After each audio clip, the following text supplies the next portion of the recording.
Paz a vosotros, hermanos y hermanas en la fe, que la luz del Altísimo ilumine vuestros corazones en esta noche tranquila.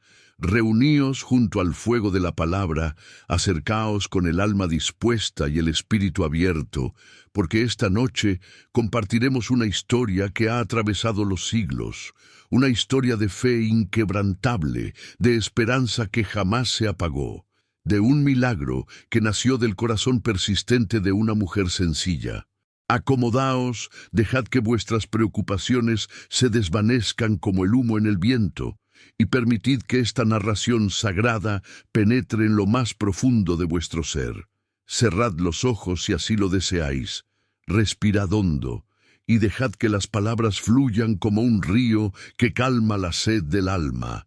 Esta es una historia para contemplar, para meditar, para llevar en el corazón cuando la noche se vuelva oscura y el camino parezca incierto. La mujer, cuya fe movió el cielo. Jesús le dijo: «Hija, tu fe te ha salvado. Ve en paz y queda sana de tu azote». Marcos 5:34. Había una vez, en los tiempos cuando el polvo de los caminos se mezclaba con las lágrimas de los olvidados, cuando las ciudades de Judea bullían con comerciantes, pescadores y gente sencilla que buscaba el pan de cada día, una mujer cuyo nombre el tiempo no conservó, pero cuya fe quedó grabada en piedra eterna. Vivía ella en Capernaum, aquella ciudad junto al lago de Genesaret, donde las olas susurraban secretos antiguos y las redes de los pescadores se llenaban con la generosidad del Creador. Era una ciudad donde lo sagrado y lo cotidiano se entrelazaban, donde las sinagogas se alzaban orgullosas y los mercados resonaban con el regateo alegre de compradores y vendedores. Esta mujer, a quien llamaremos Raquel, aunque ese no fuera su verdadero nombre, porque toda mujer que sufre merece ser nombrada con dignidad, había conocido tiempos mejores. Su casa, que alguna vez estuvo llena de risas y el aroma del pan recién horneado, ahora se sentía vacía, fría, como un sepulcro blanqueado. Las paredes que antes acogieron celebraciones familiares ahora solo guardaban el eco de sus suspiros nocturnos. Había sido esposa amada, madre devota, amiga leal. Sus manos habían tejido mantas para los recién nacidos del vecindario. Sus brazos habían consolado a las viudas en su dolor.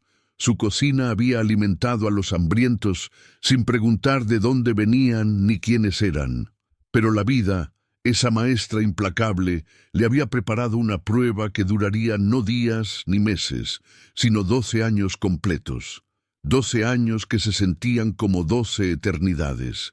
Padecía de un flujo de sangre constante, una enfermedad que en aquellos días no solo destruía el cuerpo, sino también el espíritu y la posición social. Según la ley de Moisés, era considerada impura, intocable, apartada. Cualquier persona que la tocara quedaría también impura hasta el anochecer. Cualquier objeto que tocara se volvía impuro. Estaba condenada a vivir como una sombra entre los vivos, como un fantasma que camina de día. Los primeros años de su enfermedad fueron una batalla constante. Visitó a todos los médicos de Capernaum, luego a los de Magdala, después a los de Tiberias. Gastó todo su dinero, cada moneda que había ahorrado, cada joya que poseía, cada objeto de valor en su hogar. Los médicos le dieron pociones amargas que la hacían vomitar, ungüentos que quemaban su piel, remedios que prometían milagros, pero solo entregaban desilusiones. Algunos médicos eran honestos y admitían su ignorancia. Otros, charlatanes que veían en su desesperación una oportunidad para enriquecerse. Le hicieron sangrías que la dejaron más débil. Le dieron hierbas que la envenenaron. Le prometieron curaciones que nunca llegaron. Con cada año que pasaba, Raquel se volvía más pobre, más débil, más aislada. Sus amigas dejaron de visitarla, temerosas de la impureza ritual. Su familia, aunque la amaba, mantenía cierta distancia, porque la sociedad así lo exigía. No podía entrar al templo para adorar, no podía participar en las fiestas sagradas, no podía abrazar a los niños del vecindario, ni compartir la mesa con nadie. Estaba viva, sí, pero era como si estuviera muerta para el mundo. Las noches eran las peores, cuando la oscuridad amplificaba su soledad y el silencio gritaba más fuerte que cualquier voz humana. Se preguntaba una y otra vez, ¿por qué yo? ¿Qué hice para merecer esto? ¿Me ha olvidado el Eterno? Los días se arrastraban como procesiones fúnebres. Se levantaba al amanecer, no porque tuviera esperanza, sino porque el hábito de vivir es más fuerte que el deseo de rendirse. Caminaba hasta el pozo en las horas cuando sabía que nadie estaría allí. Llenaba su cántaro evitando las miradas. Regresaba a su casa como una ladrona que escapa de un crimen. Compraba comida en el mercado dejando las monedas en el suelo para que el vendedor no tuviera que tocar su mano impura. Veía a las madres jugar con sus hijos en las calles polvorientas y el corazón se le partía en 1000 pedazos. Pero en lo más profundo de su ser, en ese lugar secreto donde ni el dolor ni la desesperación pueden alcanzar completamente, había una chispa diminuta que se negaba a apagarse. Era la fe, pequeña como un grano de mostaza, pero resistente como el cedro del Líbano. Rezaba cada mañana y cada noche usando las mismas palabras que su madre le había enseñado cuando era niña. Shema Israel, Adonai Eloheinu, Adonai Echad. Escucha Israel, el Señor nuestro Dios, el Señor uno es. Y después añadía sus propias palabras, torpes tal vez, pero sinceras como el llanto de un bebé. No me olvides, Padre, no me abandones. Sé que estás ahí, aunque no pueda verte. Sé que me amas, aunque no pueda sentirlo. Espero en ti, aunque no entienda tu tiempo. Pasaron los años. 5, 6, 7, cada uno dejando su marca en su cuerpo encorvado y en su rostro surcado de arrugas prematuras. Pero también cada año afilaba su fe como el herrero afila la espada. La desesperación, paradójicamente, la hacía más fuerte espiritualmente. Aprendió a encontrar a Dios, no en el templo del que estaba excluida, sino en el templo de su corazón.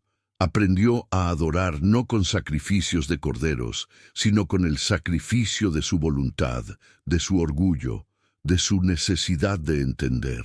Y entonces, en el año 12 de su agonía, comenzaron a llegar rumores. Rumores que se susurraban en el mercado, que se comentaban en las sinagogas, que viajaban de boca en boca como pájaros mensajeros. Había un hombre, decían, un rabino de Nazaret, un maestro como ningún otro. Su nombre era Yeshua, Jesús en la lengua romana. Algunos decían que era profeta, otros que era el Mesías esperado, otros simplemente que era un hombre bueno, con un don extraordinario. Las historias sobre él eran asombrosas, casi increíbles. Había sanado a un leproso con solo tocarlo.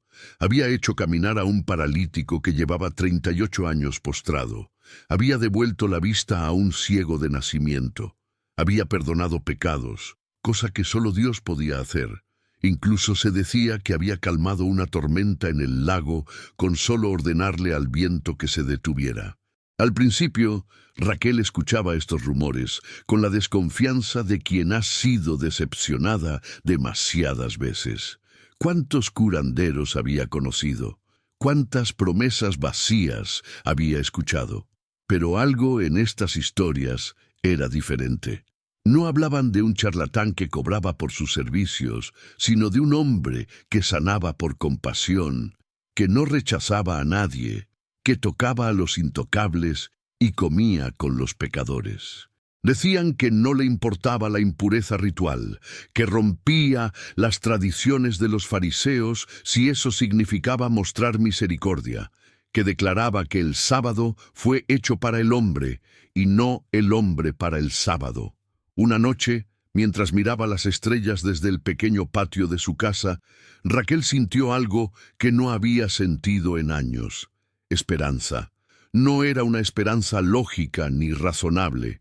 Había aprendido hacía mucho que la razón tiene límites, que hay cosas que la mente no puede alcanzar, pero el corazón sí. Era una esperanza absurda, loca, imposible, pero también era real, tan real como el dolor que había llevado durante una década completa. ¿Y si, se preguntó, y si este Jesús pudiera sanarme? ¿Y si después de todo este tiempo Dios finalmente ha escuchado mis oraciones? Esa noche no durmió. Hizo planes, descartó planes, hizo otros nuevos. Su mente era un torbellino de posibilidades y obstáculos. ¿Cómo se acercaría a él? Era impura, no podía simplemente caminar hasta él y pedirle ayuda.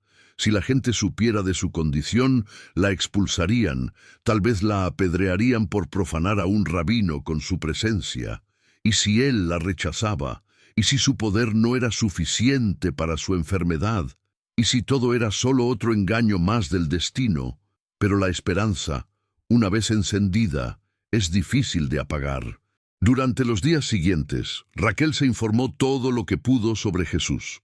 Preguntó discretamente en el mercado, escuchó las conversaciones en la calle, reunió cada detalle como un avaro reúne monedas.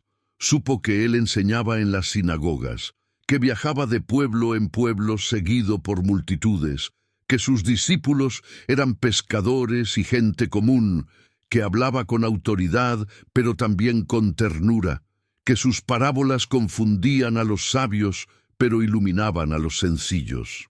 Y entonces llegó la noticia que cambiaría su vida para siempre.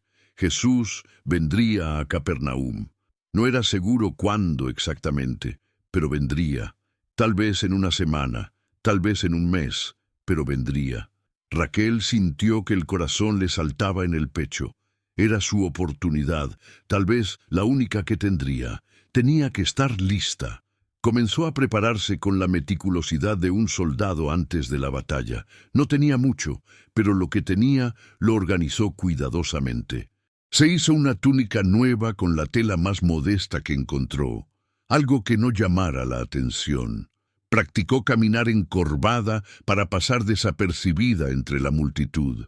Planeó cada paso, cada movimiento. No pediría ayuda directamente.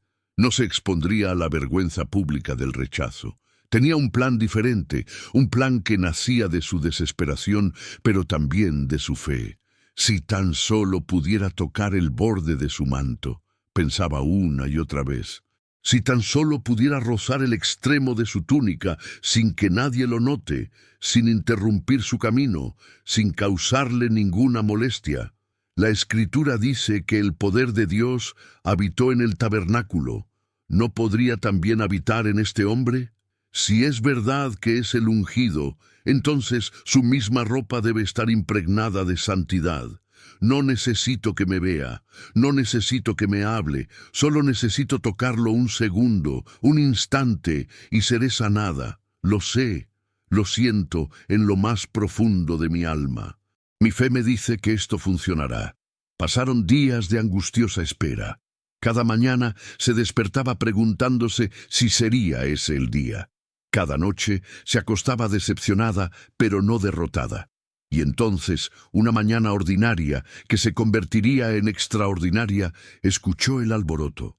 Voces que gritaban, pies que corrían, un murmullo creciente que se esparcía por las calles como el agua de una fuente desbordada. ¡Ha llegado! ¡El Maestro ha llegado! ¡Jesús está aquí! Raquel sintió que las piernas le temblaban. Por un momento pensó que se desmayaría, pero no. No ahora, no cuando había esperado tanto tiempo. Se puso su túnica nueva, se cubrió la cabeza con su chal, respiró profundo 3 veces. Padre Celestial, oró, tú que conoces el corazón, tú que ves lo invisible, ayúdame. Dame fuerzas, dame valor, no para mí, sino para glorificar tu nombre. Si es tu voluntad, sáname hoy. Si no lo es, dame paz para aceptar tu decisión. Pero déjame intentarlo, déjame acercarme a tu ungido, que sea lo que tú decidas. Salió de su casa casi corriendo, algo que no había hecho en años. El cuerpo le dolía, la debilidad la hacía tambalearse, pero la determinación la empujaba hacia adelante. Siguió el ruido de la multitud hasta la orilla del lago, y allí lo vio. Estaba rodeado de gente, tanta gente que apenas podía distinguir su figura, pero lo vio. Jesús. Era más joven de lo que había imaginado. Su rostro tenía una serenidad que contrastaba con el caos a su alrededor. Sus ojos, sus ojos parecían capaces de ver hasta el fondo del alma. Estaba hablando con un hombre importante, alguien que vestía bien y que la gente trataba con respeto. Después supo que era Jairo, el principal de la sinagoga, y que había venido a pedirle a Jesús que sanara a su hija moribunda. La multitud comenzó a moverse. Jesús accedió a ir con Jairo. Era ahora o nunca. Raquel se metió entre la gente, empujando, disculpándose mentalmente porque no podía hacerlo en voz alta sin llamar la atención. Era como nadar contra la corriente, como trepar una montaña, como abrirse paso en un bosque espeso. La gente la empujaba, la aplastaba, algunos protestaban, pero ella seguía, gatillada por una fuerza que no era meramente física. Se agachó, se hizo pequeña, invisible. Estaba a 3 metros de él, a 2 metros, a 1. Podía ver el borde de su manto, ese fleco especial que los judíos devotos llevaban según el mandamiento, los tzitzit que recordaban los mandamientos de Dios. Extendió la mano, temblorosa, arrugada, la mano que durante 12 años no había tocado a otro ser humano con libertad. La extendió entre las piernas de la gente que caminaba, entre las túnicas que se movían, entre el polvo que levantaban tantos pies. Y tocó. Sus dedos rozaron apenas el borde de su manto. Fue un contacto de 1 segundo, tal vez menos, pero en ese instante, en ese microsegundo que contenía la eternidad, sintió algo que jamás había sentido antes. Era como si un rayo de luz pura atravesara su cuerpo de arriba a abajo, como si un río de vida fluyera por sus venas secas, como si cada célula de su ser se renovara instantáneamente. El dolor que había sido su compañero constante durante 12 años simplemente desapareció. La debilidad que arrastraba sus pasos se evaporó como el rocío bajo el sol del mediodía. Lo supo con absoluta certeza que estaba sana. El flujo de sangre que había sido su maldición se detuvo en ese preciso instante. Su cuerpo lo sabía. Su alma lo sabía. El milagro había ocurrido. Se quedó allí, en el suelo, entre la multitud, temblando no de enfermedad sino de asombro, de gratitud, de una alegría tan grande que no cabía en su pecho. Pensó en escapar discretamente, en desaparecer entre la gente y volver a su casa para procesar lo que acababa de suceder. Nadie había notado nada. Podía irse en paz. Pero entonces sucedió algo inesperado. Jesús se detuvo, en medio del camino, con una multitud empujándolo, con Jairo esperando ansiosamente porque su hija se moría. Jesús se detuvo y preguntó, ¿quién me ha tocado? Los discípulos lo miraron como si se hubiera vuelto loco. Pedro, siempre impetuoso, respondió, «Maestro, las multitudes te aprietan y oprimen, y preguntas, ¿quién me ha tocado?» Pero Jesús insistió, «Alguien me ha tocado porque yo he sentido que ha salido poder de mí». Raquel sintió que el corazón se le paraba. La habían descubierto. Ahora vendría la vergüenza, el rechazo, tal vez la ira del maestro, por haberlo contaminado con su impureza, pero no podía mentir, no podía esconderse, no después del milagro que había recibido.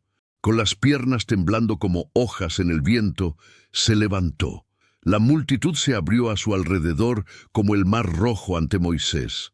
Caminó hasta donde estaba Jesús, se arrodilló a sus pies, y con lágrimas rodando por sus mejillas, confesó toda la verdad.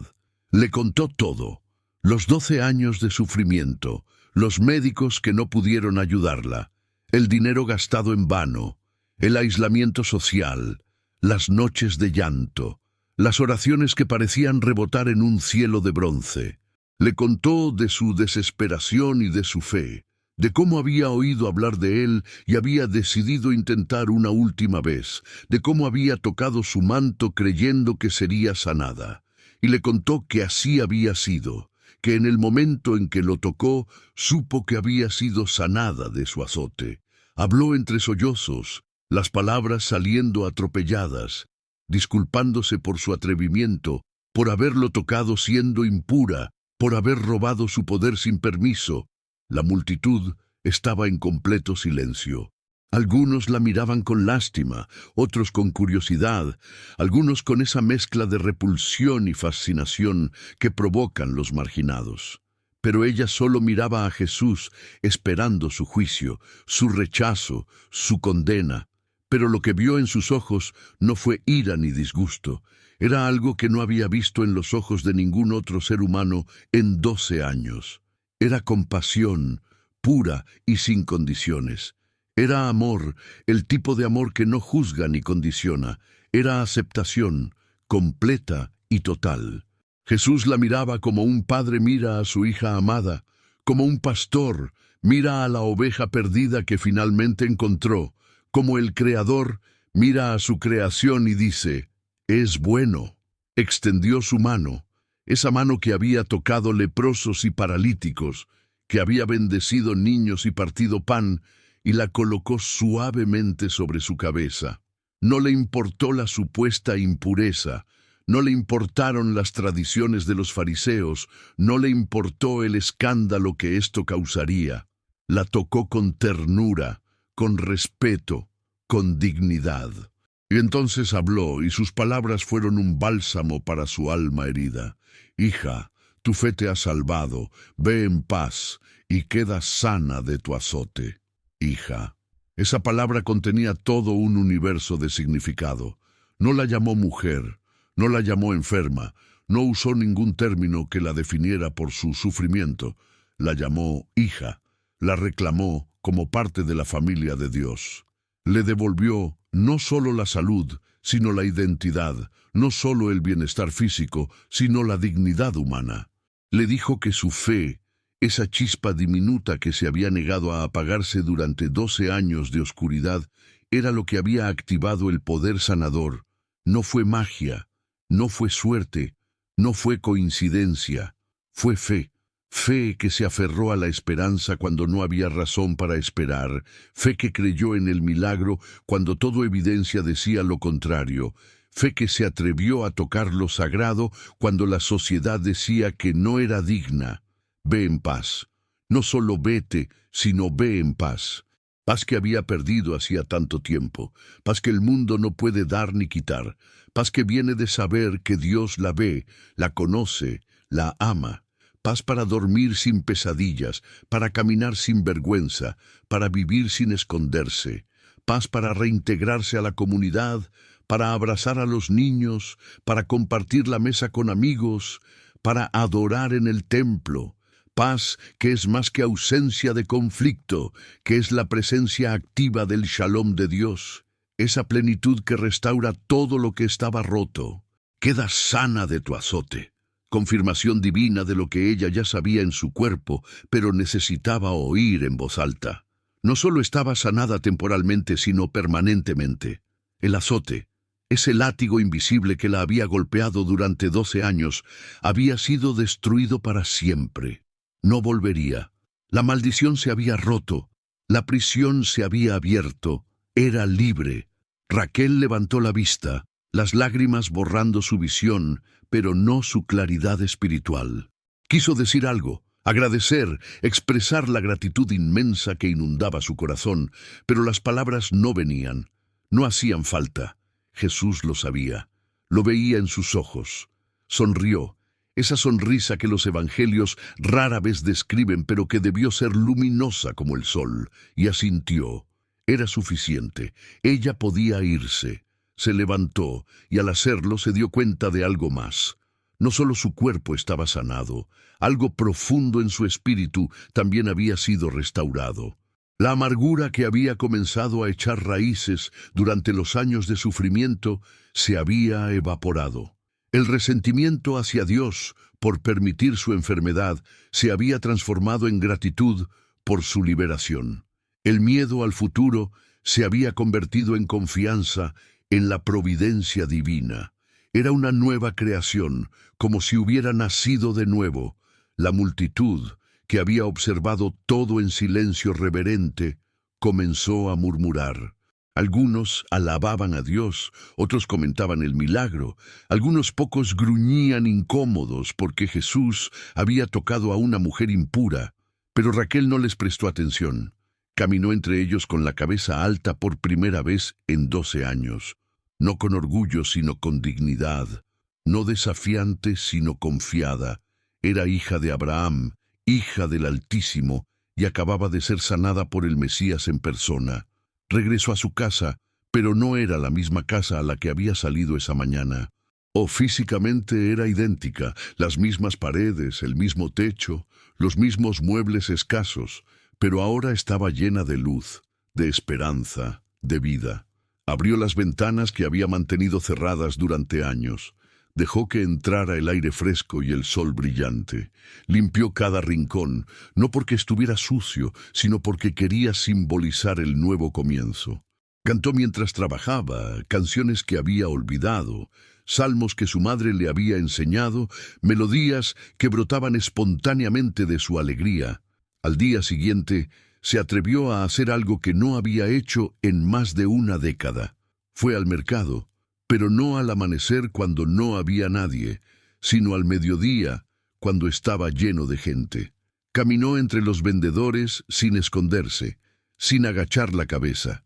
Compró verduras y tocó las monedas directamente en las manos del vendedor.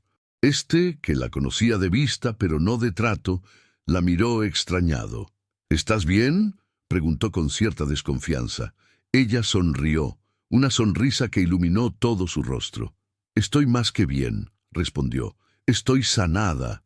La noticia se esparció rápidamente. La mujer que había estado enferma durante 12 años estaba curada. Algunos decían que era imposible, que debía ser otra persona. Otros que era un engaño, que solo fingía estar bien. Pero los que la conocían de verdad, los que habían visto su deterioro año tras año, no podían negar el cambio radical. Su piel tenía color, sus ojos brillaban, su postura era erguida, y más importante aún, la prueba física era innegable. El flujo de sangre había cesado completamente. Los sacerdotes, después de examinarla según la ley de Moisés, declararon que estaba limpia. Podía volver al templo, podía participar en las fiestas sagradas, podía tocar y ser tocada sin contaminar a nadie. Su reintegración a la comunidad fue gradual pero hermosa. Al principio algunos la evitaban por costumbre o por incredulidad, pero su testimonio era imposible de ignorar. Contaba su historia a quien quisiera escuchar, no con fanfarronería, sino con humildad profunda. Hablaba de su sufrimiento no para quejarse, sino para magnificar el milagro. Describía su fe no como algo que ella hubiera generado, sino como un don que Dios le había dado y que ella simplemente había decidido no rechazar. Las mujeres del vecindario, que habían mantenido su distancia durante años, comenzaron a acercarse de nuevo, primero con cautela, después con creciente confianza. Le pedían que les contara todo, cada detalle, cómo había sido tocarlo, qué había sentido exactamente, qué le había dicho Jesús. Y Raquel compartía generosamente, consciente de que su historia no le pertenecía solo a ella, sino a todos los que necesitaban esperanza. Especialmente se acercaban las que sufrían, las enfermas, las marginadas, las que llevaban sus propias cargas invisibles. Una mujer estéril que llevaba años orando por un hijo. Una viuda que luchaba con la depresión después de perder a su esposo.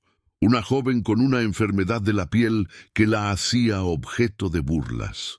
Todas venían a Raquel buscando no solo su historia, sino su fe, como si ésta fuera contagiosa, como si al estar cerca de ella pudieran capturar un poco de esa confianza inquebrantable en Dios. Y Raquel se convirtió en mentora, en consejera, en amiga, no porque se considerara mejor que otras, ni porque tuviera sabiduría especial. Simplemente porque había caminado por el valle de sombra de muerte y había salido del otro lado, porque conocía el sabor amargo de la desesperación y también el sabor dulce de la liberación. Les decía a todas, no se rindan. Aunque los años pasen y la situación parezca imposible, no se rindan. Yo esperé 12 años, 12 años oscuros, dolorosos, desesperantes, pero seguí creyendo, aunque fuera un poquito, aunque fuera un granito de fe tan pequeño que apenas podía sentirlo. Y ese granito fue suficiente, no porque mi fe fuera poderosa, sino porque el Dios en quien creía es poderoso, no porque yo fuera especial, sino porque Él es misericordioso. Pasaron semanas, después meses. Raquel se convirtió en una figura conocida en Capernaum, no por su enfermedad pasada, sino por su testimonio presente. Cuando llegaban noticias de que Jesús estaba cerca, era ella quien organizaba a las mujeres para ir a escucharlo. Cuando alguien necesitaba ánimo espiritual, era a ella a quien buscaban. Su casa, que había sido una tumba, se convirtió en un santuario donde la gente venía a orar y a encontrar consuelo. Pero Raquel nunca olvidó las lecciones que había aprendido en sus años de sufrimiento. Nunca olvidó lo que era sentirse invisible, rechazada, olvidada. Por eso buscaba activamente a los marginados, a los que la sociedad prefería ignorar. Visitaba a los leprosos en sus colonias, llevándoles comida y palabras de ánimo. Se sentaba con las prostitutas que otros fariseos señalaban con el dedo, recordándoles que el amor de Dios no conoce límites. Abrazaba a los niños huérfanos que vagaban por las calles, dándoles el calor maternal que tanto necesitaban. Algunos religiosos la criticaban por esto. Decían que una mujer decente no debía asociarse con pecadores, que manchaba su pureza recién recuperada. Pero Raquel había aprendido algo crucial de Jesús en ese breve encuentro. La pureza verdadera no se contamina por tocar a los impuros, más bien purifica a quien toca. El amor no se agota por compartirse, sino que se multiplica. La fe no se debilita por las dudas de otros, sino que se fortalece al ser compartida. Había una niña en particular, llamada Sara, huérfana de 11 años que vivía de la caridad ajena. Era tímida, asustadiza, con ojos que habían visto demasiado dolor para su corta edad. Raquel la encontró una tarde durmiendo en el portal de la sinagoga, acurrucada como un gatito abandonado. Algo en esa imagen le partió el corazón. Tal vez porque ella misma había sido, en cierto sentido, una huérfana espiritual durante sus años de enfermedad. Tal vez porque reconoció en esos ojos el mismo vacío que ella había sentido. Se acercó despacio, para no asustarla, y le ofreció pan. La niña lo tomó con manos temblorosas y lo devoró como si no hubiera comido en días, lo cual probablemente era cierto. Raquel no le hizo preguntas invasivas, no le exigió explicaciones, simplemente se sentó a su lado y comenzó a hablarle con ternura, sobre cosas sencillas, sobre el clima, sobre los pájaros que cantaban en los árboles, sobre nada y sobre todo. Y poco a poco, día tras día, semana tras semana, fue ganándose la confianza de Sara. Eventualmente, la niña comenzó a visitarla en su casa, primero solo para comer, después para quedarse un rato, finalmente para dormir allí cuando las noches eran frías o peligrosas. Raquel no la adoptó formalmente, porque la ley era complicada y ella era solo una mujer sola, sin esposo. Pero en todos los sentidos importantes, Sara se convirtió en su hija, y ella en la madre que la niña había perdido. Le enseñó a cocinar, a coser, a leer las escrituras, pero más importante aún, le enseñó algo que ningún libro podía transmitir. le enseñó a tener fe en medio de la adversidad. «Mira, mijita», le decía Raquel mientras trabajaban juntas preparando la cena. «La vida a veces es dura, durísima. Te pone en situaciones que no pediste, que no mereces, que parecen imposibles de superar. Yo estuve enferma 12 años completos, ¿sabes? 12 años en los que cada día me preguntaba si valdría la pena seguir viviendo. Perdí mi dinero, mi salud, mi posición social, todo, pero había una cosa que nadie podía quitarme, ni siquiera yo misma si lo hubiera intentado. Mi fe, esa pequeña llama que ardía dentro de mí y que decía, todavía hay esperanza, todavía hay un mañana, todavía Dios está ahí». Sara la escuchaba con los ojos muy abiertos, absorbiendo cada palabra como tierra seca absorbe la lluvia. «¿Y nunca dudaste?», preguntó una vez. «¿Nunca pensaste que tal vez Dios te había olvidado?». Raquel se quedó pensativa un momento antes de responder. «Claro que dudé, mi niña. Sería mentira decir lo contrario. Hubo noches, muchas noches, en las que la duda gritaba más fuerte que la fe, en las que me parecía que mis oraciones rebotaban en el techo y caían de vuelta a mis pies sin llegar a ningún lado. Pero incluso en esas noches oscuras, en lo más profundo de mi ser, había algo que sabía, que simplemente sabía, que Dios estaba ahí. Tal vez en silencio, tal vez escondido, pero ahí.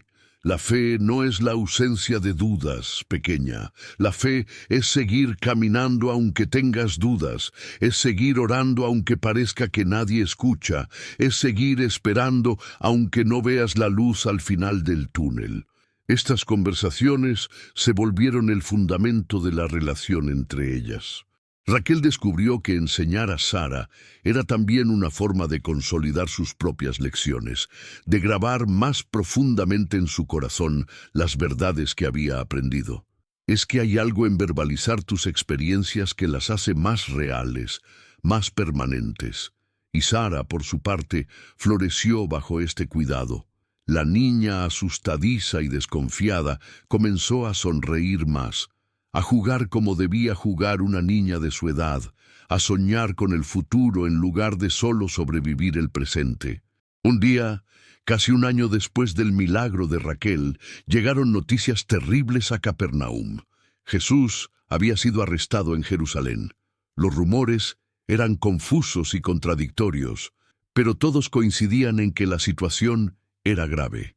Los líderes religiosos lo acusaban de blasfemia, el gobernador romano estaba involucrado, había un juicio apresurado.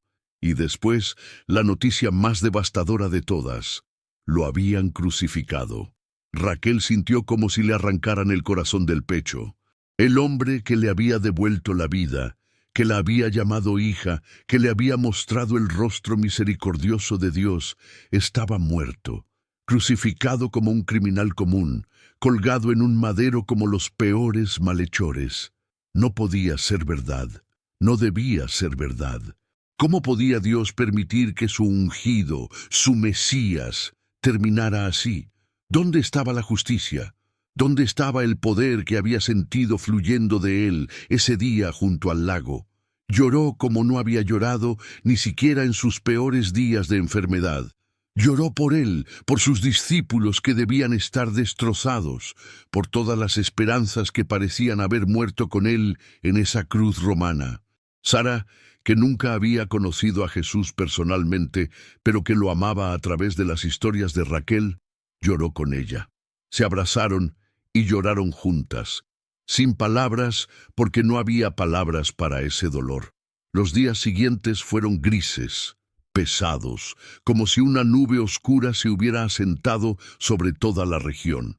Los seguidores de Jesús se escondían, temerosos de ser arrestados también. Las mujeres que lo habían seguido desde Galilea lloraban desconsoladas. Los que habían creído que él era el Mesías, que liberaría a Israel del yugo romano, se sentían engañados, confundidos, perdidos. ¿Cómo podía el Mesías morir? ¿Cómo podía la historia terminar así? Raquel se encontró en una encrucijada espiritual. Podía dejarse consumir por la desesperación, podía decidir que todo había sido un error, que su fe había sido mal depositada, que el milagro que había experimentado no significaba nada si el que lo había realizado ahora estaba muerto. O podía elegir confiar, aún sin entender, aún sin ver el panorama completo, aún en medio de la oscuridad más densa. Durante 3 días luchó con estas preguntas, 3 días que parecieron 3 eternidades. Oraba, pero sus oraciones parecían vacías. Leía las Escrituras, pero las palabras no la consolaban como antes. Sara la observaba preocupada, sin saber cómo ayudarla. Y entonces, al tercer día, llegaron noticias que parecían aún más increíbles que las anteriores. Primero fue un rumor vago, casi ridículo. Algunas mujeres decían haber encontrado la tumba de Jesús vacía. Después, testimonios más específicos. María Magdalena juraba haberlo visto vivo, haber hablado con él. Los discípulos que se habían escondido por miedo, de repente salieron proclamando con audacia que Jesús había resucitado de entre los muertos. Aparecía y desaparecía, comía con ellos, les mostraba las heridas de la crucifixión, pero estaba vivo, increíblemente vivo. Al principio, Raquel no sabía qué pensar. Quería creerlo con toda su alma, pero parecía demasiado bueno para ser verdad. ¿La muerte misma había sido vencida? ¿El que había resucitado a otros ahora se había resucitado a sí mismo? Era difícil de procesar, de aceptar, de entender. Pero entonces recordó algo crucial. Ella misma había experimentado lo imposible.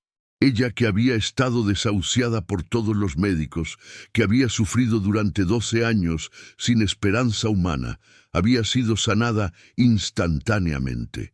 Si ese milagro había sido posible, ¿por qué no este otro? Decidió ir y ver por sí misma. Viajó a Jerusalén con Sara, un viaje de varios días que hubiera sido imposible para ella en su condición anterior, pero que ahora podía hacer sin problema.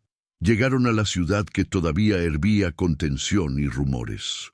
Buscaron a los discípulos, a las mujeres que habían seguido a Jesús, a cualquiera que pudiera confirmar o negar las historias increíbles que circulaban, y lo que descubrió la convenció más allá de toda duda. No solo por los testimonios que eran múltiples y consistentes, sino por algo más profundo. La transformación en los discípulos era innegable. Estos hombres que se habían escondido por miedo, que habían huido cuando arrestaron a su maestro, que habían llorado desesperados pensando que todo había terminado, ahora eran diferentes. Hablaban con una confianza que no era humana, con una paz que trascendía la lógica, con una certeza que no podía ser fingida. Algo había pasado, algo real y poderoso que había cambiado todo. Pedro, que había negado conocer a Jesús 3 veces durante el juicio, ahora predicaba abiertamente en las calles de Jerusalén. Juan, el discípulo más joven, relataba con detalle cómo había visto y tocado a Jesús resucitado. María Magdalena, con lágrimas de alegría, describía cómo él la había llamado por su nombre en el huerto. Y había más, tantos otros, que habían visto al Maestro después de su resurrección, no solo en Jerusalén, sino también en Galilea. No solo individualmente, sino en grupos, una vez más de 500 personas a la vez. Raquel sintió que la fe, que había vacilado durante esos 3 días oscuros, se reavivaba con fuerza renovada. No solo había sido sanada por un gran maestro o un profeta poderoso, había sido sanada por alguien mucho más grande, alguien que tenía autoridad no solo sobre la enfermedad, sino sobre la muerte misma, alguien que era, verdaderamente, el Hijo de Dios. El Mesías no era el conquistador militar que muchos esperaban, sino algo mucho más profundo y radical. Era el vencedor del pecado y de la muerte, el que abría un camino de salvación no solo física sino espiritual, no solo temporal, sino eterna. Regresó a Capernaum transformada de nuevo, pero esta vez la transformación era espiritual más que física. Ahora entendía que su sanación había sido solo el principio, una señal que apuntaba a una sanación mucho mayor. Jesús no solo había venido a curar cuerpos enfermos, sino a sanar almas rotas, a reconciliar a la humanidad con Dios, a vencer la esclavitud del pecado y la muerte. Su enfermedad de 12 años había sido terrible, sí, pero la enfermedad espiritual de la humanidad era aún peor, y Jesús había venido a curarla. Esta revelación la llenó de un celo nuevo. Ya no solo compartía su testimonio de sanación física, sino también el mensaje más amplio del Evangelio. Les hablaba a sus vecinos sobre la resurrección, sobre el perdón de pecados, sobre la vida eterna que Jesús ofrecía a todos los que creyeran en él. No era predicadora en el sentido formal, porque las mujeres no enseñaban en las sinagogas. Pero en las conversaciones del día a día, en el mercado, en el pozo, en su casa, compartía con pasión y convicción lo que había visto y experimentado. Y su testimonio tenía peso porque no era solo teoría, era práctica, era real. La gente podía verla, tocarla, constatar que realmente había sido sanada, conocían su historia, habían sido testigos de su sufrimiento, y ahora eran testigos de su alegría, de su paz, de su fe inquebrantable. Era un evangelio viviente, una carta de Cristo escrita no con tinta, sino con el Espíritu del Dios viviente.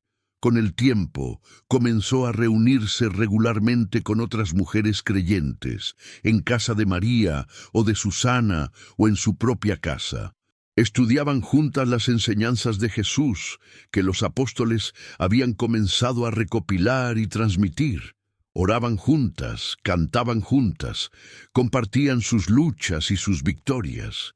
Era una comunidad dentro de la comunidad, un grupo de hermanas en la fe que se apoyaban mutuamente en medio de una sociedad que no siempre entendía o aceptaba su devoción a este Mesías crucificado y resucitado. Sara creció dentro de esta atmósfera de fe genuina y práctica. Nunca conoció a Jesús en persona, pero llegó a conocerlo a través de las historias de Raquel y de otras mujeres que lo habían seguido.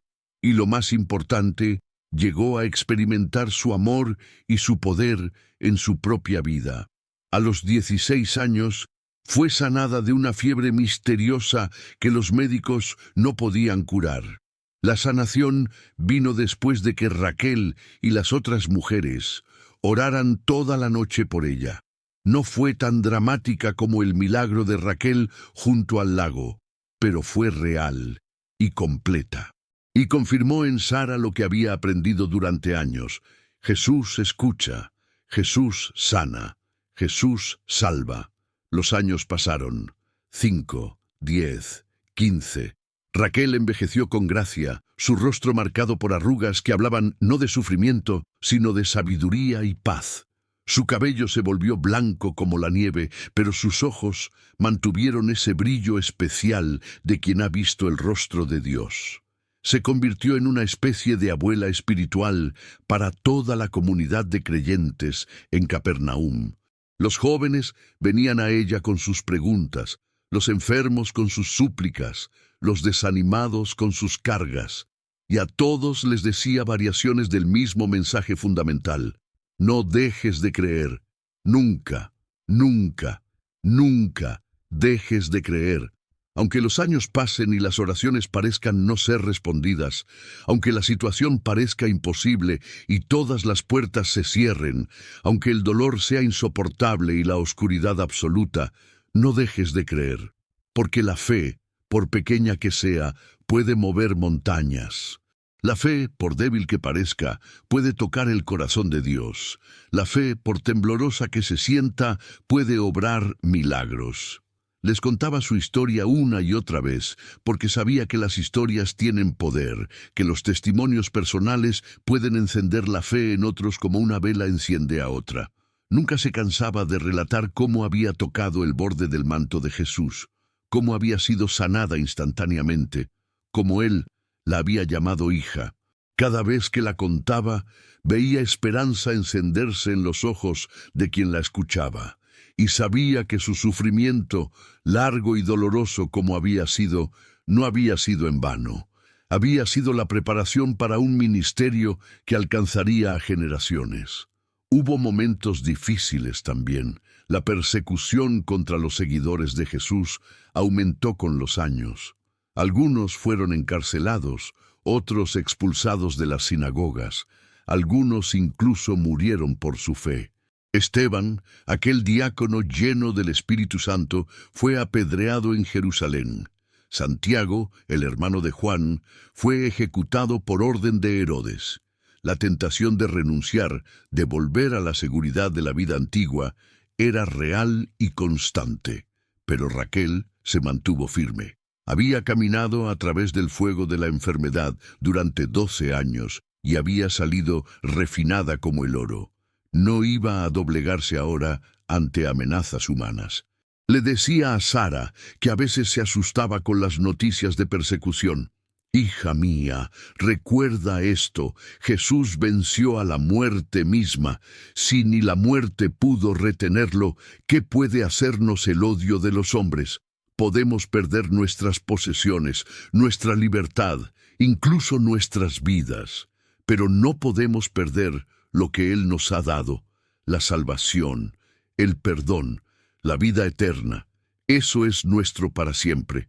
A medida que envejecía, Raquel sintió que debía transmitir todo lo que había aprendido de manera más permanente. No sabía escribir bien, así que le dictaba a Sara, que había aprendido a leer y escribir gracias a ella. Juntas compilaron una especie de memoria espiritual, un testimonio escrito de lo que Dios había hecho. No era sofisticado ni elocuente, pero era verdadero y sincero. Escribieron sobre los 12 años de enfermedad, pero no se detuvieron en el sufrimiento.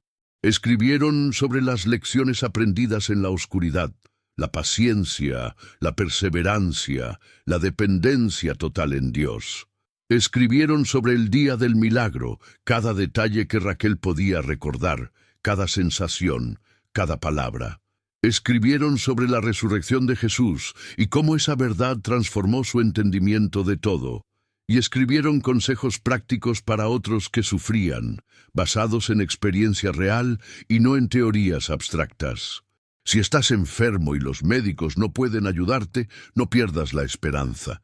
Yo gasté todo mi dinero en médicos y solo empeoraron mi condición.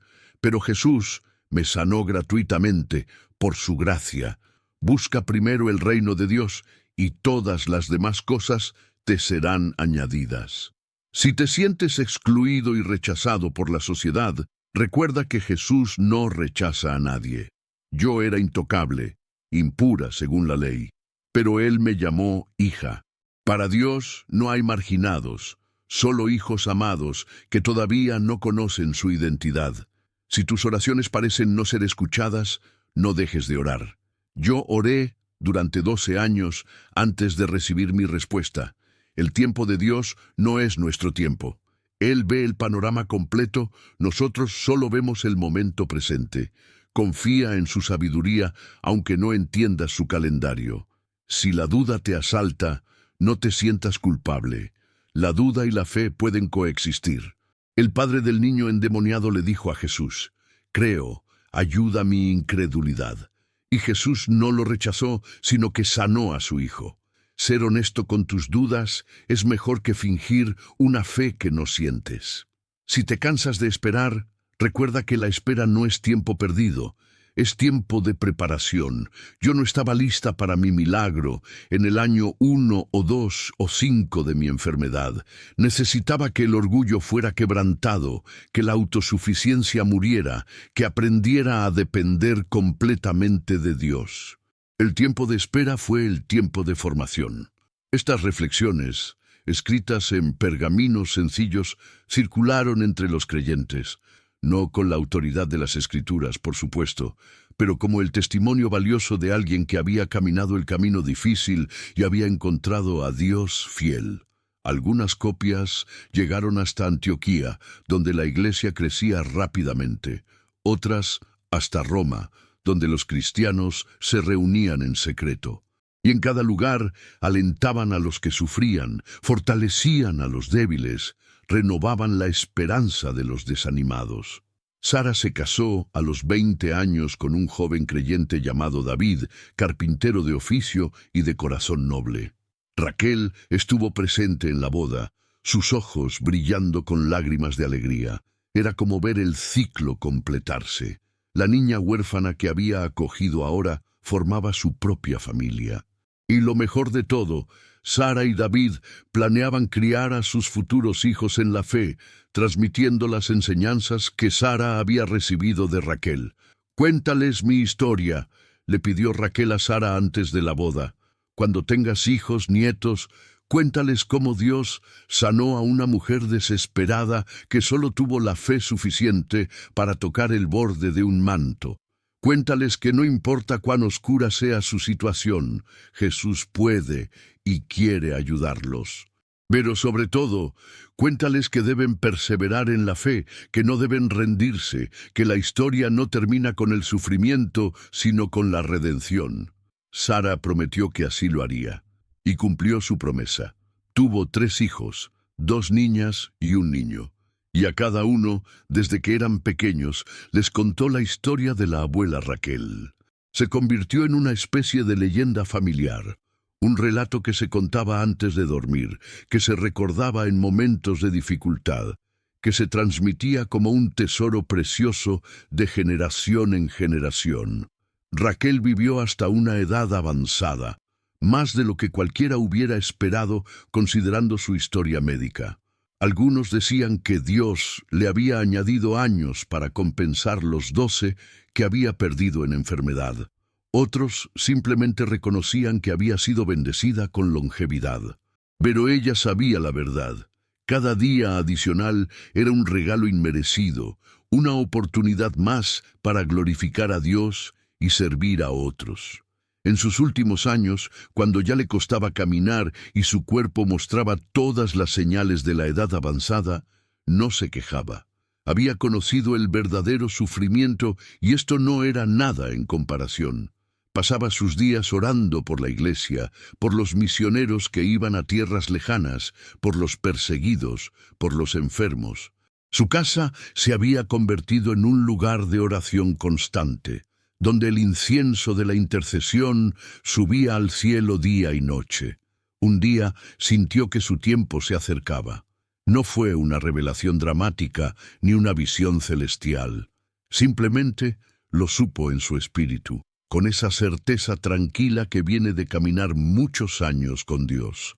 Llamó a Sara, que vino con sus 3 hijos, ya adolescentes. Reunió también a las mujeres del grupo de oración, a algunos de los líderes de la iglesia local, a todos los que habían sido parte importante de su jornada. Les habló con voz débil pero clara, eligiendo sus palabras cuidadosamente, porque sabía que serían las últimas. «Mis amados, mi familia en Cristo no estén tristes. He vivido más años de los que merecía. He visto más bendiciones de las que podía imaginar. Fui sanada no solo físicamente, sino espiritual, emocional y socialmente. Conocí al Maestro, escuché su voz, recibí su toque. ¿Qué más podría pedir? Les dejo una sola cosa», continuó. «No su oro ni plata, porque no tengo. No casas ni tierras, porque nunca fueron mías. Les dejo mi testimonio. Guárdenlo, compártanlo. No dejen que muera con mis huesos, porque en ese testimonio está la prueba de que Dios escucha, de que Jesús sana, de que la fe puede mover montañas. Cuando estén en problemas, cuando la vida los golpee, cuando sientan que no pueden continuar, recuerden a la mujer que no dejó de creer. Y si ella pudo, ustedes también pueden». Les pidió que cantaran, y allí, en ese cuarto sencillo lleno de amor y de presencia divina, cantaron los salmos que ella amaba. Cantaron sobre la fidelidad de Dios, sobre su misericordia que permanece para siempre, sobre el pastor que cuida de sus ovejas. Y mientras cantaban, Raquel cerró sus ojos. una sonrisa en sus labios, y entregó su espíritu en las manos del mismo Jesús que la había sanado tantos años atrás. Su funeral fue modesto pero hermoso. No tenía riquezas para pagar una tumba elaborada, así que fue enterrada en el cementerio común. Pero su tumba estaba rodeada de flores silvestres que las mujeres del pueblo trajeron, y el aire estaba lleno de oraciones y cantos. No lloraban como los que no tienen esperanza, sino con la confianza de que volverían a verla cuando Jesús regresara para resucitar a los muertos. Sara habló en el funeral, algo poco común para una mujer, pero que nadie cuestionó, dada la situación. Con lágrimas rodando por sus mejillas pero voz firme, contó la historia completa una vez más. Los 12 años de enfermedad, el encuentro con Jesús, la sanación instantánea, la vida transformada que siguió. Y terminó con una declaración poderosa. Raquel no era perfecta, tenía dudas, miedos, momentos de debilidad como todos nosotros, pero tenía algo que la hacía especial. Se negó a rendirse. Cuando todo le decía que abandonara la esperanza, ella siguió creyendo. Y esa fe, pequeña como una semilla de mostaza, fue suficiente para Dios. Que nosotros tengamos el mismo valor, la misma perseverancia, la misma confianza inquebrantable en el Señor. Los años pasaron después de su muerte, décadas, siglos. El imperio romano que había crucificado a Jesús eventualmente se rindió ante su evangelio. Las persecuciones cesaron. Las iglesias se multiplicaron por todo el mundo conocido. Los evangelios fueron escritos, preservando las enseñanzas y los milagros de Jesús para las generaciones futuras.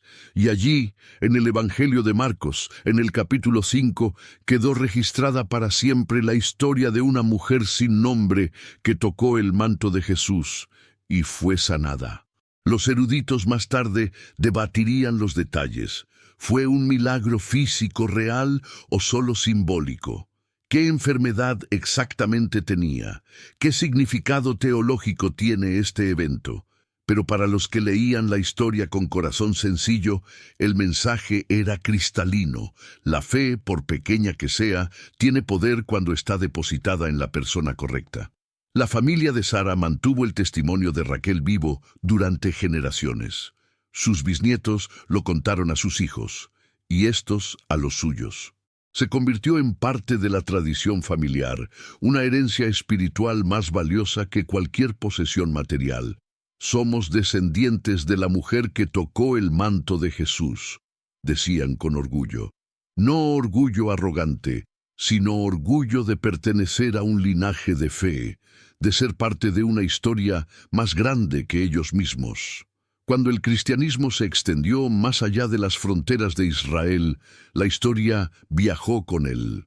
Fue contada en griego en Atenas, en latín en Roma, en copto en Egipto, en siríaco en Mesopotamia. Cada cultura la adaptó ligeramente, añadió detalles locales, pero el núcleo permanecía intacto. Una mujer sufrió 12 años, creyó contra toda esperanza, tocó a Jesús y fue sanada completa e instantáneamente. En los monasterios medievales, los monjes copiaban los evangelios a mano, laboriosamente, letra por letra. Y cuando llegaban a Marcos 5, algunos añadían notas en los márgenes, reflexiones propias o de los padres de la Iglesia sobre el significado de este pasaje. Hablaban de la fe que alcanza aunque no ve, de la persistencia que no se rinde, de la humildad que no exige, sino que simplemente toca con esperanza. Los predicadores a través de los siglos usaron esta historia en sus sermones. Algunos enfatizaban el aspecto físico, la sanación del cuerpo. Otros el aspecto social, cómo Jesús restauró su dignidad y posición en la comunidad. Otros más el aspecto espiritual, viendo en la enfermedad de la mujer un símbolo del pecado que contamina al ser humano y en su sanación un símbolo de la salvación que Cristo ofrece. Todos encontraban algo diferente en la historia, pero todos coincidían en lo esencial. Dios es fiel. Jesús es poderoso, la fe es efectiva. Los artistas la representaron en pinturas y esculturas. La mostraban a veces de rodillas, a veces de pie, a veces sola entre la multitud, a veces rodeada de otros enfermos, pero siempre con una mano extendida hacia el manto de Jesús, siempre con una expresión de esperanza mezclada con temor, siempre en ese momento crucial en que lo imposible está a punto de volverse posible. Los músicos compusieron himnos inspirados en su historia, canciones sobre tocar el manto del Maestro, sobre fe que no se rinde, sobre sanación que viene cuando menos se espera. Estos himnos fueron cantados en catedrales majestuosas y en humildes capillas rurales, en latín elaborado y en dialectos simples, pero siempre llevando el mismo mensaje de esperanza. Y en tiempos más recientes, cuando la medicina avanzó y muchas enfermedades pudieron ser curadas, la historia no perdió relevancia, porque la gente todavía sufría, solo que de formas diferentes. Ahora las enfermedades podían ser emocionales, psicológicas, espirituales. Depresión que parecía no tener fin, adicciones que esclavizaban, traumas que paralizaban, vacíos existenciales que consumían, y para todos estos nuevos tipos de sufrimiento, la historia de la mujer del flujo de sangre seguía hablando. No te rindas, sigue creyendo, acércate a Jesús, aunque sea solo con un toque de fe. En hospitales modernos, madres que esperaban noticias de sus hijos enfermos recordaban esta historia y encontraban consuelo. En consultorios de psicólogos, personas que batallaban con trastornos mentales se aferraban a la esperanza que esta mujer antigua representaba. En grupos de recuperación de adicciones, hombres y mujeres que llevaban años luchando contra sus demonios encontraban inspiración en alguien que había luchado 12 años y no se había rendido. En hogares rotos por divorcio o muerte, familias destrozadas se recordaban que la restauración es posible, que ninguna situación está más allá del alcance de Dios. La historia cruzó fronteras y culturas. Fue contada en África bajo árboles de baobab, donde ancianos transmitían sabiduría a los jóvenes. Fue compartida en Asia en templos convertidos en iglesias, donde nuevos creyentes aprendían sobre el poder de Jesús. Fue proclamada en América Latina en reuniones de avivamiento, donde multitudes levantaban las manos buscando su propio toque divino. Fue susurrada en Europa, en salas de estar acogedoras, donde grupos pequeños estudiaban las Escrituras juntos. Y en cada lugar la historia resonaba porque el sufrimiento es universal, la necesidad de esperanza es universal, y el poder de Jesús es universal. Madres contaban la historia a sus hijas antes de dormir, no solo como un cuento, sino como una lección de vida. Mira, mijita, decían, repitiendo las mismas palabras que Raquel había usado con Sara siglos atrás. Cuando las cosas se pongan difíciles en tu vida, y créeme que se pondrán difíciles porque así es la vida, recuerda a esta mujer. Ella no tenía dinero, no tenía salud, no tenía posición social, no tenía nada excepto fe del tamaño de una semilla de mostaza. Pero esa poca fe fue suficiente, no porque su fe fuera fuerte, sino porque el Dios en quien creía es fuerte. Abuelas, con sus manos arrugadas y sus voces temblorosas pero llenas de sabiduría, compartían testimonios propios inspirados por esta historia antigua. Yo tuve mi propio momento de tocar el manto, decían. Tal vez no fue tan dramático, tal vez no fue una sanación física instantánea, pero hubo un momento en mi vida en que todo parecía perdido y decidí, por última vez, alcanzar a Jesús con lo poco que me quedaba de fe. Y Él respondió. Siempre responde, aunque no siempre como esperamos, aunque no siempre en nuestro tiempo, pero responde. Pastores y maestros usaban la historia para enseñar principios profundos de fe. Fíjense, explicaban, que Jesús no le dijo tu paciencia te ha salvado, o tu sufrimiento te ha salvado, o tu persistencia te ha salvado. Le dijo, tu fe te ha salvado. No es el sufrimiento en sí lo que tiene valor, sino cómo respondemos a ese sufrimiento. Podemos amargarnos o podemos creer. Podemos rendirnos o podemos perseverar. La mujer eligió perseverar en fe y esa elección marcó toda la diferencia. Los teólogos debatían el significado más profundo del pasaje. Algunos veían en el número 12 un simbolismo. 12 años de enfermedad, 12 tribus de Israel, 12 apóstoles. La restauración de esta mujer simbolizaba la restauración de todo el pueblo de Dios. Otros enfatizaban el contraste con Jairo, el líder religioso cuya hija tenía 12 años. Una historia de vida comenzando, otra de vida siendo restaurada. Jesús tenía poder sobre ambas, sobre la muerte que amenazaba y sobre el sufrimiento que persistía. Pero más allá de los análisis académicos y las interpretaciones teológicas, la historia vivía en el corazón de la gente común, porque al final del día no eran los eruditos los que más necesitaban esta historia, sino los quebrantados, los desesperados, los que habían agotado todas las opciones humanas y solo les quedaba Dios. Una mujer en el siglo XXI, sufriendo de una enfermedad autoinmune que los doctores no podían controlar, leyó esta historia y lloró. Lloró porque alguien, hace 2000 años, entendía exactamente lo que ella sentía. La frustración de gastar dinero en tratamientos que no funcionaban. La vergüenza de ser vista como diferente, como defectuosa. La soledad de sufrir algo que otros no podían ver ni entender completamente. Y lloró también porque la historia le daba esperanza. Si Jesús sanó entonces, puede sanar ahora. Si escuchó entonces, escucha ahora. Si se preocupó entonces, se preocupa ahora. Un hombre batallando con depresión severa, que había intentado suicidarse 3 veces, escuchó esta historia en un programa de radio cristiano mientras conducía. Algo en la persistencia de la mujer lo tocó profundamente. 12 años, pensó. Ella aguantó 12 años. Yo solo llevo 5. Si ella no se rindió, yo tampoco puedo rendirme. Ese pensamiento plantado por una historia antigua le dio la fuerza para conducir no hacia el puente donde había planeado terminar su vida, sino hacia la iglesia donde sabía que encontraría ayuda. Una familia que había perdido todo en un desastre natural se reunió en un refugio temporal. No tenían casa, no tenían posesiones, apenas tenían ropa limpia. Un voluntario que les llevaba comida les compartió esta historia.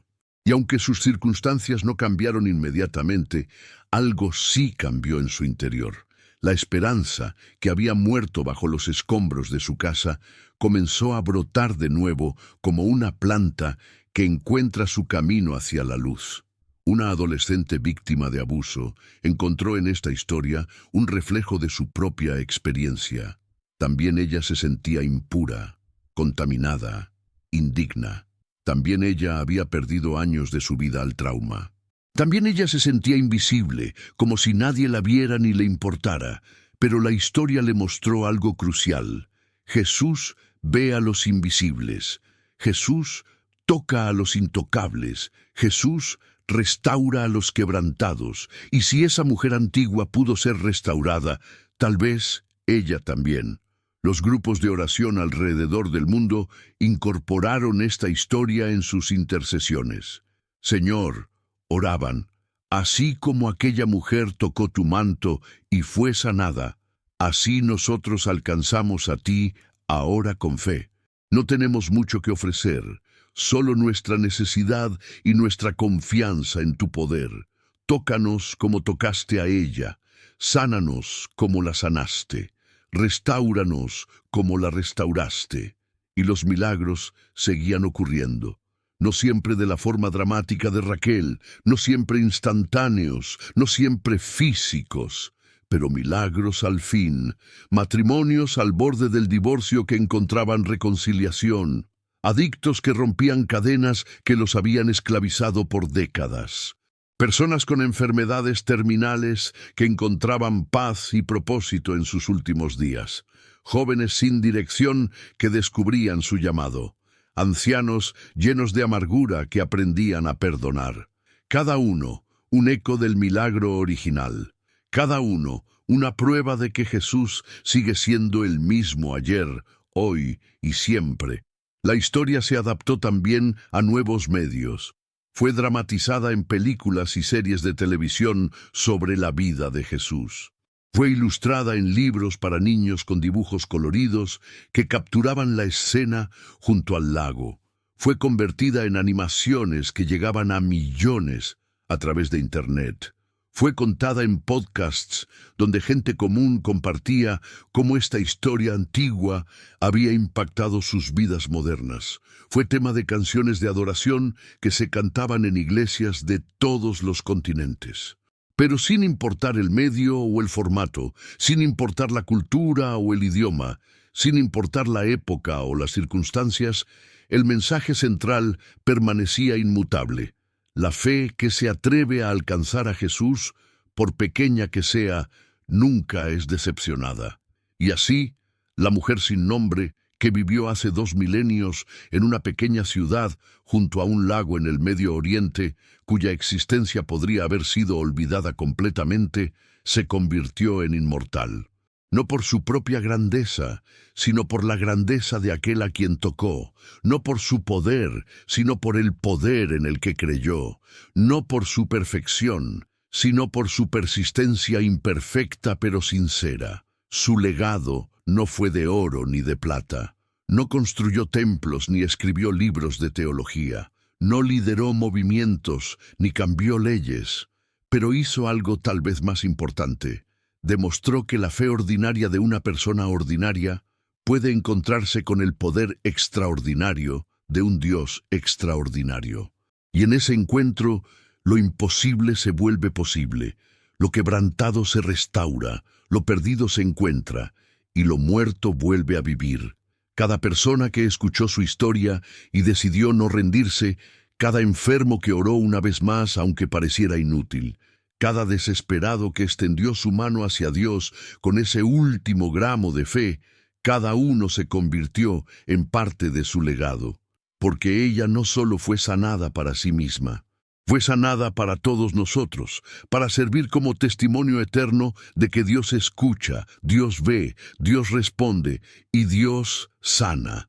Su historia nos enseña que el sufrimiento, aunque doloroso y a menudo incomprensible, no tiene la última palabra, que la fe, aunque sea del tamaño de un grano de mostaza, puede mover montañas, que la perseverancia, aunque sea agotadora, eventualmente da fruto, que la esperanza, aunque sea desafiada una y otra vez, vale la pena mantener, y que Jesús, ayer, hoy y siempre, es digno de nuestra confianza. Así que cuando te encuentres en tu propio valle de sombra de muerte, cuando los años pasen y la respuesta no llegue, cuando hayas gastado todo y no tengas nada más que dar, cuando la sociedad te haya marginado y te sientas invisible, cuando el dolor sea tan grande que apenas puedas respirar, cuando la tentación de rendirte sea abrumadora, recuerda a esta mujer. Recuerda que ella esperó 12 años completos. Recuerda que gastó todo lo que tenía sin recibir ayuda. Recuerda que fue rechazada y marginada, pero no se amargó. Recuerda que mantuvo viva esa chispa de fe, aunque fuera diminuta. Y recuerda que cuando finalmente tocó el borde del manto de Jesús, no fue decepcionada. Su historia es nuestra historia, sus lágrimas son nuestras lágrimas, su dolor es nuestro dolor. Pero también, gracias a Dios, su sanación puede ser nuestra sanación, su restauración puede ser nuestra restauración, su milagro puede ser nuestro milagro. Solo necesitamos tener el valor de seguir creyendo, de seguir esperando, de seguir alcanzando hacia aquel que tiene todo el poder del cielo y de la tierra. Porque el mismo Jesús, que caminó junto al lago de Galilea hace 2000 años, el mismo que sintió el poder salir de él cuando aquella mujer tocó su manto, el mismo que la llamó hija y le dio paz. Ese mismo Jesús vive hoy. No está limitado por el tiempo ni por el espacio. No está restringido por nuestras circunstancias ni por nuestra falta de fe perfecta. Está disponible, accesible, dispuesto a tocar nuestras vidas con su poder sanador. Solo necesitamos hacer lo que ella hizo, acercarnos con fe, por pequeña que sea, extender nuestra mano aunque tiemble, tocar su manto, aunque sea solo el borde, y confiar que Él responderá, tal vez no como esperamos, tal vez no cuando queremos, pero siempre de la manera perfecta que su sabiduría infinita determina. La mujer que no dejó de creer nos invita a todos a unirnos a ella en esa fe inquebrantable. Su testimonio resuena a través de los siglos, una voz que proclama: vale la pena creer, vale la pena esperar, vale la pena perseverar, porque Jesús es fiel y su poder no ha disminuido ni un ápice desde aquel día junto al lago. Que su historia sea luz en tu oscuridad, esperanza en tu desesperación, fuerza en tu debilidad y fe en tu duda. Que te inspire a no rendirte, a no dejar de creer, a seguir alcanzando hacia aquel que puede hacer infinitamente más de lo que pedimos o entendemos. Que te recuerde que ningún sufrimiento es desperdiciado cuando es llevado con fe, que ninguna oración sincera queda sin respuesta, aunque la respuesta tarde en llegar, y que ninguna persona está más allá del alcance del amor sanador de Dios. Este es el legado de la mujer sin nombre que se atrevió a tocar el manto de Jesús. Este es el mensaje que ha viajado a través de 2 milenios y llegado hasta ti esta noche. Este es el milagro que sigue ocurriendo cada vez que alguien decide creer a pesar de todo, esperar contra toda esperanza y alcanzar hacia Jesús con fe simple pero sincera. Que así sea en tu vida, que así sea en mi vida, que así sea en las vidas de todos los que escuchan esta historia, porque el Dios que sanó entonces sigue sanando ahora. El Salvador que llamó hija a aquella mujer, nos llama hijos e hijas a nosotros. Y el poder que fluyó de su ser hace 2000 años sigue fluyendo hoy para todos los que se acercan con fe. Jesús le dijo: hija, tu fe te ha salvado, ve en paz y queda sana de tu azote.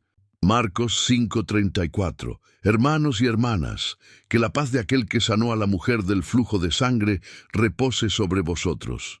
Hemos caminado juntos a través de esta historia sagrada.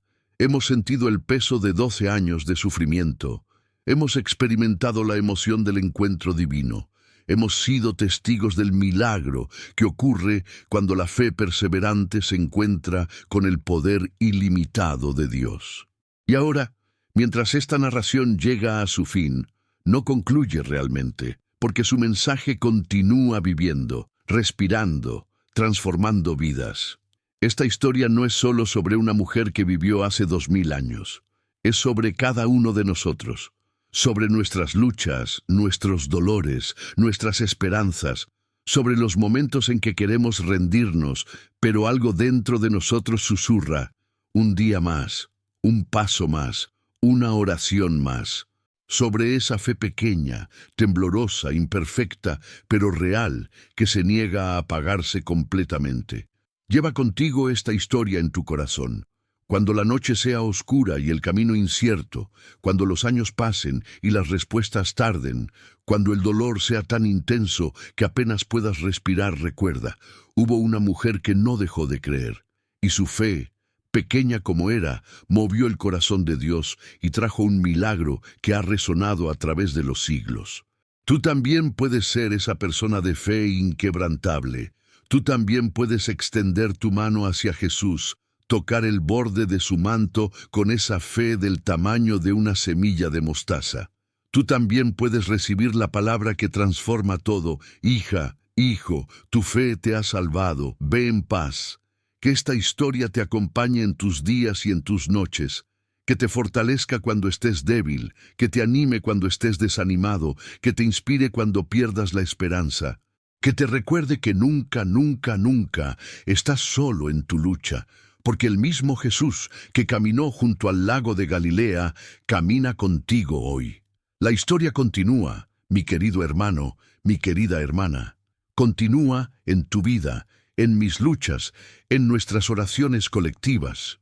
Cada vez que alguien decide creer a pesar de las circunstancias, cada vez que alguien se atreve a alcanzar a Dios con fe simple pero sincera, cada vez que alguien experimenta el toque sanador del Maestro, la historia de la mujer del flujo de sangre se reescribe en un corazón nuevo.